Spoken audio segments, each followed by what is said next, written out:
ये आपका स्वागत है। मैं विवेक बिंद्रा, मोटिवेशन स्पीकर और बिजनेस कोच। आज बात करूंगा अमर शहीद भगत सिंह की। 1907 में इनका जन्म हुआ। लयालपुर नाम का गांव लाहौर में पड़ता था, आज जो कि पाकिस्तान में है। मां विद्यावती कौर, पिता किशन सिंह। बचपन से ही जो लाहौर में एक स्कूल था जो कि ब्रिटिश सरकार का, ब्रिटिश हुकूमत से इन्फ्लुएंस स्कूल था, उसको ज्वाइन नहीं किया। दयानंद एंग्लो वैदिक पद्धति के द्वारा जो स्कूल, जिसको आजकल डीएवी बोलते हैं ना, दयानंद एंग्लो, आर्य समाजी माहौल में पढ़ना इन्होंने चुना। शुरू से ही इतना पढ़ाई में तेज, इतना तेज कि बचपन भर में इन्होंने लगभग 50 किताबें स्कूल टाइम में ही पढ़ डाली, जो कि अपने स्कूल से अलग किताबें थी। पॉलिटिकल रिफॉर्म, सोशल रिफॉर्म, किसी भी प्रकार के इकोनॉमिक रेजिम पे जो किताबें, इनका बड़ा इंटरेस्ट था। जो एकाकी की भावना थी ना भगत सिंह में, वो सीखना चाहिए। एकाकी की भावना, सिलेक्टिव लिसनर थे, हर जगह खड़े नहीं होते थे, उठते बैठ, जिधर आजादी आजादी आजादी आजादी, ये भावनाएं दिमाग में बचपन से घुस गई। छोटे थे, 1919 में अप्रैल 13 को जलियांवाला बाग कांड हुआ। बस इतने छोटे से में 11-12 साल के 40 किलोमीटर दूर पैदल चले गए। उसी जलियांवाला बाग में पहुंच गए। वो आवाजें कौन रही थी इनके दिमाग में, जो वो लाशें थी वहां पे, कितने लोग चले गए। काफी लोग तो वहां पास में पड़ा कुआं था, उसी में डूब गए, उसी में कूद के छलांग मार के, क्योंकि जनरल डायर ने जो गोलियां मारने का सबको आदेश दे दिया। कहते हैं कि आज भी उस कुएं से पानी निकालो तो उसमें रक्त की बूंदें मिलती हैं आज भी। ये वहां से खून से भरी मिट्टी को बर्तन में डाल के ले आए एक बोतल में, और घर में लाके इतने सुन्न हो गए। सोचो छोटा सा बच्चा है, क्योंकि इसके दिमाग में ना वो घुस चुका था। इसकी बहन ने पूछा क्या हुआ, बता दे क्या हुआ, इतनी देर से क्यों आया। ये बोला ये खून मेरे उन शहीदों का है, देशवासियों का, जिसका मैं बदला लूंगा, अंग्रेजों को मार भगाऊंगा। जब इनके पिता खेती किया करते थे ना, बोले आम की गुठली क्यों बोई, पिता से पूछते थे। पिता कहते थे बेटा आम लगेंगे, पेड़ लगेगा। ये कहते थे ठीक है जी, मैं बंदूक बो दूंगा ताकि बंदूकों का पेड़ लग जाए। इतने छोटा सा बच्चा क्या सोच रहा है, कहता है कि मुझे बंदूक इसलिए चाहिए ताकि अंग्रेजों को भगा दूं। 1920 के आसपास गांधी को देश से बहुत ताकत, बड़ा सहयोग मिल रहा था। गांधी उस समय पावरफुल आवाज बन चुके थे देश की, जिन्होंने आम जनता की आवाज को उठाया। अहिंसावाद, वो क्या कहते हैं, मुझे लड़ना नहीं है, लड़े बिना अंग्रेजों को, गोरों को भगा दूंगा। नॉन कोऑपरेशन मूवमेंट चालू किया। ये नॉन कोऑपरेशन मूवमेंट आपने इतिहास, हिस्ट्री में जरूर पढ़ा होगा। क्या कहते हैं, असहयोग आंदोलन। गोरों का लाया, गोरों का बनाया, जो कुछ रिजेक्ट करते जाओ, रिजेक्ट करते जाओ, रिजेक्ट करते जाओ, पागल लोग चले जाएंगे देश से। गांधी बोले शांति से करा दूंगा इस काम को, और पूरा देश मान गया। उस समय बड़े प्रभावित थे शहीद आजम भगत सिंह उनके विचार से, वो भी ज्वाइन कर गए। उन्हीं दिनों चौरी चौरा नाम का एक स्थान, जो कि गोरखपुर में बिहार के नजदीक आज भी पड़ता है, वहां पे 1922 में, उस समय 14 साल के रहे होंगे भगत सिंह, 1922 में इन्होंने एक पुलिस थाने के सामने जोरदार प्रदर्शनकारियों ने शोर मचाया। वहां एक बाजार में अंग्रेजी शराब बिक रही थी, अंग्रेजी कपड़े बिक रहे थे। वहां इन्होंने शोर मचाया कि गोरे वापस जाओ और ये कपड़े और शराब की बिक्री बंद करा दो। और जो वहां का जमींदार था, अंग्रेजों से इन्फ्लुएंस था गोरों से उस समय, उस जमींदार ने गुप्तेश्वर सिंह नाम के थानेदार को रिक्वेस्ट किया, भाई ये बंद करा दो, मेरा धंधा खत्म हो जाएगा, इसको बंद कराओ। और चौरी चौरा में तभी पुलिस वाले बाहर आ गए। उन्होंने हवाई फायरिंग करी, बोला बंद करो इस आंदोलन को। ये बोले हम क्या कह रहे हैं, हम तो कुछ नहीं कह रहे, हम तो कह रहे हैं हम केवल अंग्रेजी सामान नहीं खरीदेंगे, शराब नहीं खरीदेंगे, कपड़े नहीं खरीदेंगे। लेकिन गुप्तेश्वर सिंह माना नहीं। अच्छा, भीड़ 4000 लोगों की थी। वहीं गुप्तेश्वर सिंह ने कई गोलियां हवा में चलाई, ये नहीं माने, उन्होंने 2-4 को गोली मार दी। वहीं 2 प्रदर्शनकारियों की वहीं मृत्यु हो गई। भीड़ और आग बबूला हो गई। गुप्तेश्वर सिंह ने हवा में और कई गोलियां चलाई, बोला मार दूंगा। फिर सामने गोलियां चलाई, वहां के दरोगा थे ना, वो उनको तो करना था। और जब गोलियां चलाई उन्होंने, 3-4 लोग जैसे ही और मरे। इतने में ये तैयार नहीं थे दरोगा, इनकी गोलियां खत्म हो गई, भीड़ आ गई। और भीड़ ने, जब इनकी गोलियां खत्म हुई तो उनको मारना शुरू किया पुलिस वालों को। और मारते मारते ये भगा के उनको थाने में ले गए, थाने को आग लगा दी। कई 17 पुलिस कर्मियों की उसी थाने के अंदर मौत हो गई, आग के नीचे जल गया। और वहां पे गांधी को बहुत आहत हुई। बोला मैं कह रहा हूं असहयोग, अहिंसा, और तुमने इतनों को मार दिया। वो दिन नॉन कोऑपरेशन मूवमेंट गांधी ने वापस लिया, और जैसे ही मूवमेंट वापस लिया, ये लोग परेशान हो गए। भगत सिंह और उनके जितने प्रकार के उसी विचारधारा के लोग, वो बोले 2 दल बन गए। गरम दल, नरम दल। नरम दल गांधी का था और गरम दल भगत सिंह जैसे लोगों का था। उन दिनों बोल्शेविक मूवमेंट रशिया का था, उससे ये बड़े प्रभावित थे। मैंने बताया ना, विदेशी किताबें भी बहुत पढ़ते थे। बोल्शेविक मूवमेंट, ये बोले कि लड़ना पड़ेगा। अब तो बात ये थी कि हो सकता है अगर गांधी नॉन कोऑपरेशन मूवमेंट वापस ना लेते, आजादी जल्दी मिल गई होती। एक्चुअली उन दिनों ना भगत सिंह तो नाचा करते थे, आजादी मिलने वाली है, आजादी, क्योंकि नॉन कोऑपरेशन मूवमेंट सक्सेसफुल था, पूरा देश को सहयोग मिल रहा। गांधी ने वापस ले लिया, बोला अभी आप तैयार नहीं हो, आपने गुप्तेश्वर सिंह पुलिस वाले को और पूरे थाने को क्यों मार के खत्म कर दिया। गांधी ने रोक दिया पूरा आंदोलन। ये लोग उस समय आग बबूल बोले अब लड़ना पड़ेगा। ये जो एक्चुअली ये ना हथियारों की क्रांति बाद में आई, भगत सिंह की पहले विचारों की क्रांति थी। उन दिनों कॉलेज ज्वाइन किया इन्होंने, लाला लाजपत राय का पंजाब के अंदर जो पाकिस्तान में पढ़ता है वो कॉलेज ज्वाइन किया और वहां पे ये गतिविधियां स्ट्रॉन्गर थी। उन दिनों ये लगभग 300 किताबें अपने कॉलेज में एक्स्ट्रा पढ़ बैठे हैं, क्योंकि जब खाली होते थे किताब पढ़ते थे और उसके बाद अपने एकाकी की भावना से स्पीड आती है। ध्यान दीजिए, कम ऑन, लर्निंग क्या है, एकाकी की भावना से। इसीलिए तो शहीद भगत सिंह ने 23 साल की उम्र तक वो सब कर दिया जो आज लगभग 90 साल के बाद भी हम उनको याद कर रहे हैं। 1924 में ये लगभग 17 साल के थे, मां ने शादी की तैयारी कर दी। ओए बेटा शादी कर लो, कुड़ी बड़ी सोनी है, ओ बेटा शादी कर ले, तेनू रोटी खवाएगी, ओ शादी कर ले, तेरा ध्यान रखेगी।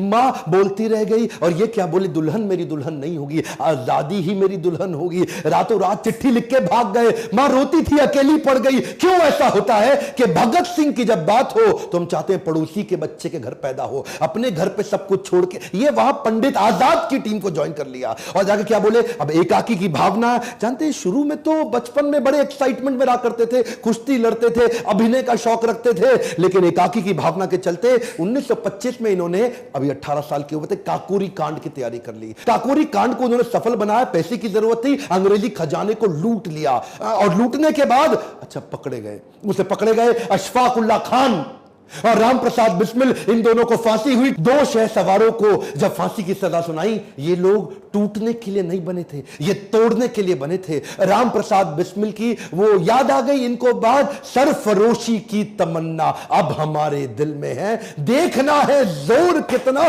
बाजुए कातिल में है। क्या मतलब, सरफरोशी, कटा लूंगा अपना सर, ये मेरी तमन्ना है, और तेरी बाजू में कातिल दम कितना है, मेरी तमन्ना ज्यादा बड़ी है गला कटाने की कि तेरी बाजू में ताकत कितनी है, वो आके देखते हैं। ये आपने सुना तो होगा, मतलब पहचानिए, ये इसको बोलते हैं विचारधारा। सरफरोशी की तमन्ना, अपना गला कटा लेने की तमन्ना, वो ज्यादा बड़ी है कि तेरे बाजू में जोर मेरी कत्ल करने का बाजुए कातिल में है। दशहरा ग्राउंड में चले गए, लिखने में बहुत तेज हुआ करते थे उन दिनों, पत्रिकाओं में, अखबारों में ये लेख लिखा करते थे सोशल रिफॉर्म्स के बारे में, अंग्रेजी हुकूमत के खिलाफ, कभी अपने नाम से कभी बेनामी लेख लिखा करते थे। और ये वहां जाके पर्चे बांटने लगे।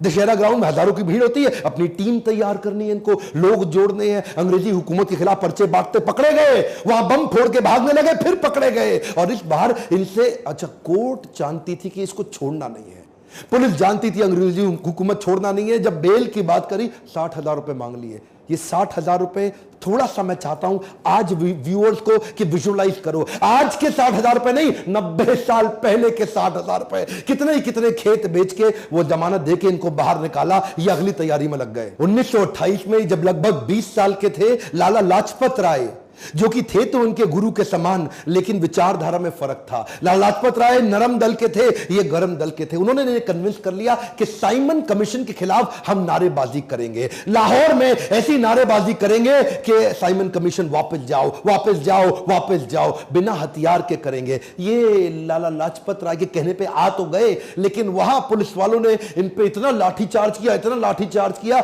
लाला लाजपत राय को कहीं चोटें आई और उसके बाद अस्पताल में उनका इलाज के दौरान देहांत हो गया। वो बोले थे कि मेरी मौत ब्रिटिश सरकार की ताबूत पे आखिरी कील साबित होगी। भगत सिंह, राजगुरु, जयगोपाल, चंद्रशेखर, हालांकि ये लाला लाजपत राय को पसंद नहीं करते थे विचारधारा में, लेकिन उनकी मौत से आहत बहुत हो चुके थे। बोले पिता समान है हमारे, इनकी मौत का बदला तो लेना पड़ेगा। जेम्स स्कॉट, जिसने ये मारने का आदेश दिया था, उसको गोली मारेंगे अब हम। चारों ने तैयारी कर ली, वहां कोतवाली के सामने लाहौर में चारों ने अपनी अपनी जगह बना ली और स्कॉट के बाहर निकलने का थाने से इंतजार कर रहे थे कि गोली मार के भागेंगे उसको। गलती ये हो गई, स्कॉट की जगह डिप्टी सुपरिटेंडेंट ऑफ पुलिस उस समय सॉन्डर्स, वो बाइक से निकला और राजगुरु ने उस पे गोली चला दी, एक गोली मारी उसको, यहां भगत सिंह भाग के आए, 3 गोली सर में और मार दी, इंश्योर कर दिया खत्म कर दे। पीछे से एक वही थानेदार हिंदुस्तानी था, वो भागते हुए आया था उस समय, बोला चंद्रशेखर आजाद ने तुझको नहीं मारना चाहते, तू इंडियन है, वापस चला जावा, लेकिन क्योंकि वो पुलिस के इन्फ्लुएंस में ब्रिटिश सरकार के था, उसको भी गोली मार के ये भाग गए। डीएवी कॉलेज था वहां पे, उसकी बिल्डिंग के पीछे से, क्योंकि वहां इनकी चलती थी, छुपते छुपाते भाग के निकल गए। अब धरपकड़ चालू हो गई। इन्होंने क्या किया, अगले दिन, अभी यहां रुके नहीं, अगले दिन पर्चे लेके लाल स्याही से लिख डाला, पूरे लाहौर पे चिपका डाला दीवारों पे कि हमने लाला लाजपत राय की मौत का बदला सॉन्डर्स को मार के उसकी हत्या करके ले लिया है। ये तो ब्रिटिश सरकार की बड़ी हार थी, उनका दिमाग अब हिल गया, अब उनकी बुद्धि चकरा गई कि भाई इनको पकड़ना है। ये लाहौर से निकलने वाले हर नौजवान पे नजर रखे हुए थे, ये किधर है, ये किधर है, इसको पकड़ना है। इन्होंने लाहौर से भागने की योजना बनाई। उस समय भगवती चरण वोरा की पत्नी दुर्गा भाभी, ये उनके पास गए राजगुरु और भगत सिंह, और उनको मना लिया कि वो इनकी पत्नी का रोल निभाए थोड़ी देर के लिए। और हालांकि सरदार थे, ये सिख थे, इन्होंने अपनी दाढ़ी मूछें काटी और पगड़ी हटाई, बाल काट लिए और बढ़िया सी हैट, अंग्रेजी पोशाक पहनी, ओवर पूरा फुल लेंथ सूट पहना, टाई लगा के अंग्रेजों की तरह, और दुर्गा भाभी को साथ में अपनी पत्नी, और वहां पे जाकर के रेलवे स्टेशन पे पहुंचे। अच्छा, राजगुरु को उन्होंने नौकर बनाया, उसको 2nd क्लास की स्लीपर टिकट दिलाई और खुद 1st क्लास एसी की टिकट ली, और वहां जाकर के लगे रहे अंग्रेज ढूंढने में, लगे रहे। उस समय इनको पहचान ही नहीं पाया, इन्होंने पूरा चेहरा मोहरा सब बदल लिया, निकल के भटिंडा के रास्ते कलकत्ता की ट्रेन पकड़ ली और निकल गए। ब्रिटिश सरकार की मजदूर विरोधी नीतियों से ये बहुत दुखी थे, परेशान थे, उसके खिलाफ आवाज उठा रहे थे, ब्रिटिशर्स सुन नहीं रहे थे। फ्रेंच रेवोल्यूशन के दौरान 1893 में फ्रेंच असेंबली के अंदर भी लो इंटेंसिटी का बॉम्ब फेंका गया। उन दिनों ये किताबें पढ़ते ही थे, दुनिया भर में देख रहे थे कि आजादी के लिए क्या क्या चल रहा है, इन्होंने भी तैयारी करी। बटुकेश्वर दत्त को अपने साथ लिया, एक लो इंटेंसिटी का बॉम्ब तैयार किया और कुछ पर्चे लिखे वहां पे, और अचानक वहां पे जाके असेंबली, सेंट्रल असेंबली में पहुंच गए, खाली जगह ढूंढी और वहीं बॉम्ब फेंक दिया। लो इंटेंसिटी का बॉम्ब था, किसी को नुकसान ना पहुंचे, धुएं का गुबार हो गया। पर्चे उठा के हवा में फेंके और हर पर्चे पे लिखा था, बहरों को सुनाने के लिए धमाका जरूरी है। क्या बोले? बहरों को सुनाने के लिए धमाका जरूरी है। और ऐसा धमाका, धुएं के गुबार में भाग के निकल सकते थे, चाहते तो चुपचाप वहां से चले जाते, लेकिन वहां गायब हो जाते, कोई पकड़ नहीं पाता, लेकिन जानबूझ के वहीं चिल्लाना, इनकलाब जिंदाबाद, इनकलाब जिंदाबाद, और जाकर अपने आप को पकड़वा दिया कि ले लो मुझको। ये एक ऐसा लड़का था, सबको जीना पसंद है और मौत भी सबकी आनी है। ये वो लड़का था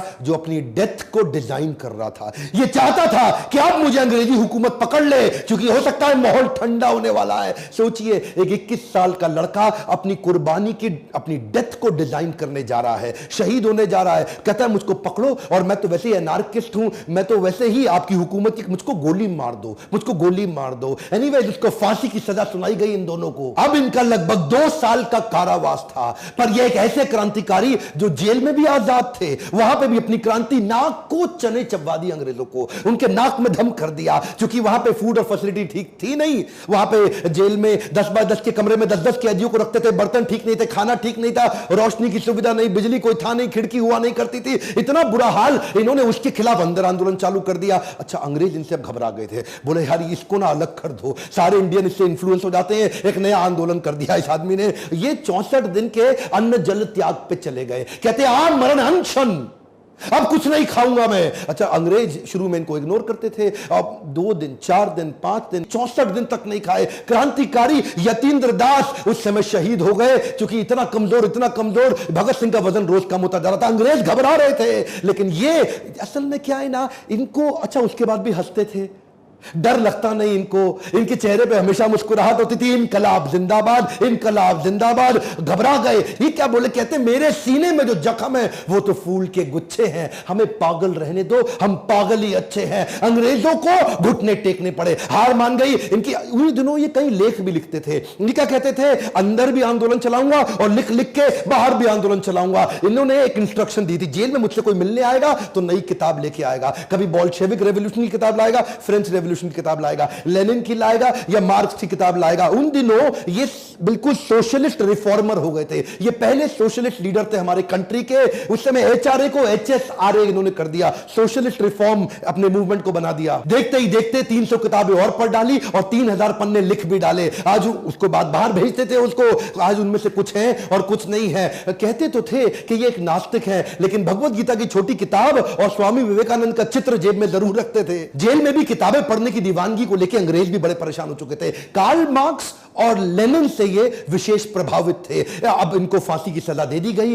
ये क्या कहते थे, मैं एक ऐसा पागल हूं जो जेल में भी आजाद हूं। जब इनसे पूछा गया तुम्हारी आखिरी ख्वाहिश क्या है, कहते हैं मैं लेनिन की बायोग्राफी पूरी पढ़ना चाहता हूं, लेनिन की बायोग्राफी पढ़ के ही मरूंगा। जब इनको बुलाया जाने वाला था ना, उस दिन जिस दिन इनको फांसी देनी थी, तो ये क्या बोले, ठहरो अभी, देखते नहीं एक क्रांतिकारी दूसरे क्रांतिकारी से मिल रहा है। और लेनिन की किताब के आखिरी पन्ने पढ़ के ही उठे। 24 मार्च की तारीख मुकर्रर की गई इनकी फांसी के लिए। और जैसे जैसे फांसी के दिन नजदीक आने लगे, किसी को पता लगे ना कि उसकी मौत का समय आने वाला है, उसकी घबराहट बढ़ जाती है, उसकी और टेंशन, उसका आधा वजन वैसे ही खत्म हो जाता। लेकिन ब्रिटिश हुकूमत परेशान थी कि ये और खुश कैसे हो रहे हैं। अरे ये इतने निडर, ये एक्साइटेड है। देश भर में इस तारीख की खबर फैलने से ब्रिटिश सरकार पे प्रेशर बन रहा था कि भाई ऐसा ना हो इनकी फांसी के दिन 24 मार्च यहां बड़ा दंगा हो जाए, ऐसा ना हो कि यहां आग ही लगा दी जाए, बहुत भीड़ आने वाली थी। ये पहली बार ऐसा हुआ कि फांसी का समय जो सुबह का होता है, केवल इन तीनों के चक्कर में 23 मार्च को अचानक आनंद फानन में इनको रात को बुला लिया गया कि तुम्हें फांसी दी जाएगी। इन्होंने प्रेम से मुस्कुराते हुए बोला, पे सर पे कपड़ा मत बांधना और हमारे हाथ मत बांधना।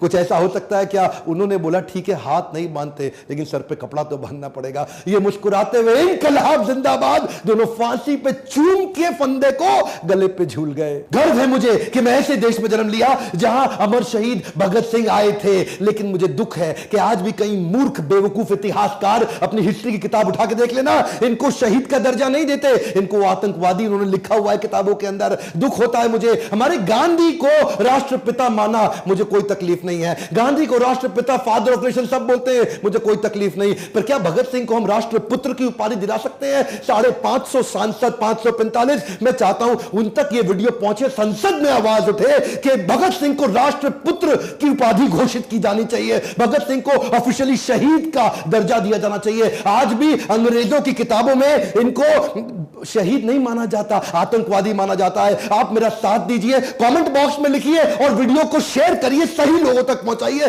ताकि इस आवाज को उठाएं और क्यों ना हम इनको राष्ट्रपुत्र की उपाधि दिलाएं। मैं खुद अपने सारे ऑफिशियल सोशल मीडिया चैनल्स पे इस वीडियो को शेयर करने वाला हूं। आपसे भी रिक्वेस्ट करता हूं, भगत सिंह की मौत को, उनकी शहादत को बेकार मत जाने दीजिए। इस आवाज को मेरे साथ उठाइए। अगर थोड़ा भी अच्छा लगता है इस प्रकार की एजुकेशनल वीडियोस, लाइक करिए और अगर सब्सक्राइब नहीं किया, बेल आइकॉन नहीं दबाया, अब से अगला वीडियो मिस हो जाएगा। मेरे साथ जुड़े रहने के लिए, हर बार मेरा साथ देने के लिए आप सबका दिल से धन्यवाद।